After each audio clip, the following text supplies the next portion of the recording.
সম্প্রতি আমাদের কিছু কওমি বন্ধুদের থেকে আমরা অত্যন্ত অদ্ভুত কিছু আচরণ লক্ষ্য করছি।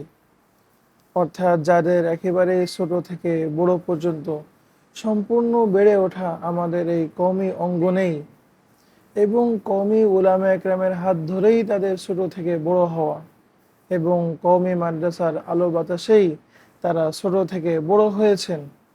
কিন্তু বড় হওয়ার পরে হয়তো তাদের মনের মধ্যে কিছু প্রশ্ন আছে, হয়তো কিছু অসঙ্গতি বা কিছু বিষয়ে প্রশ্নও তাদের তৈরি হয়েছে এবং এটা হওয়াই স্বাভাবিক।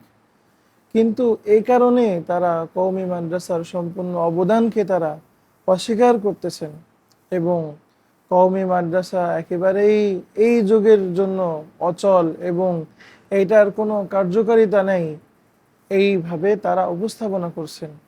অথচ তারা কওমির সন্তান হিসাবেই পরিচয় দিতে স্বাচ্ছন্দ্য বোধ করেন, আবার কওমি মাদ্রাসাকে একেবারেই অচল হিসাবে তারা উপস্থাপন করেন।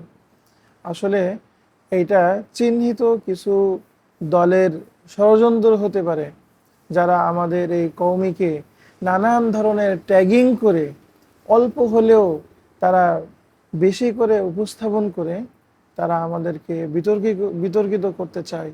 তো আমাদের এই কওমি বন্ধুরাও এরা তাদের সাথে হাত মিলিয়ে, তাদের সাথে হাত না মিলালেও এই আমাদের এই কওমি বন্ধুদের কর্মপন্থা এটা একেবারেই তাদের সাথে মিলে যায়, যারা কওমি মাদ্রাসার বিরোধী এবং কওমি মাদ্রাসাকে যারা শেষ করে দেওয়ার জন্য মিশনে নেমেছে।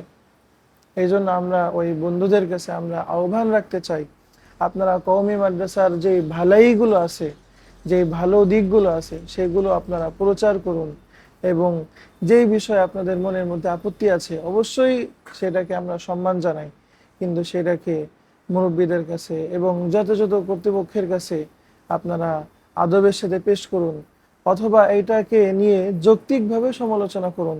একটা বিষয় হয়েছে কিন্তু একেবারেই কওমি মাদ্রাসাকেই আপনারা অস্বীকার করে দিয়েন না, এখানে যে ভালো বিষয়গুলো আছে সেগুলোকে আপনারা অস্বীকার করে দিয়েন না।